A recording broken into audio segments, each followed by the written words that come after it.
Le président palestinien Mahmoud Abbas se trouve en visite officielle en Égypte. Il a rencontré le président égyptien Abdel Fattah al-Sisi ainsi que le chef de la Ligue arabe.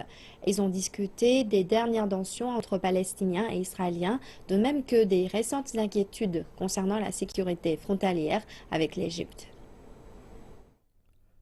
Une visite destinée à pousser en avant le processus de paix entre Palestiniens et Israéliens. Alors que l'Égypte a toujours joué un rôle clé, son rôle revêt aujourd'hui encore plus de sens. L'Égypte préside actuellement le sommet arabe et le rôle de l'Égypte est important en tant que membre non permanent du Conseil de sécurité des Nations Unies et ce mois de président du Conseil.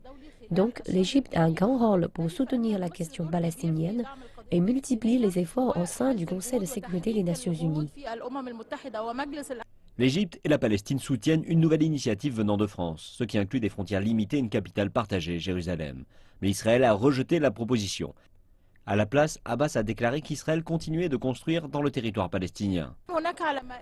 Des discussions entre des responsables arabes et les dirigeants palestiniens et égyptiens ont concerné une nouvelle action arabe en vue d'avaliser une résolution du Conseil de sécurité face à la construction d'implantations et contre les agressions continues d'Israël contre les Palestiniens.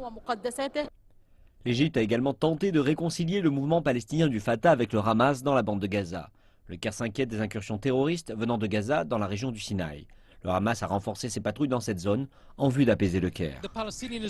Alors que le conflit palestinien demeure, la tension internationale s'est déplacée vers d'autres guerres plus sanglantes dans la région. Et les responsables ici au Caire veulent ramener la tension sur la Palestine et Israël. Ils poussent pour la tenue d'un sommet international de la paix qui réunirait plus de 20 dirigeants mondiaux.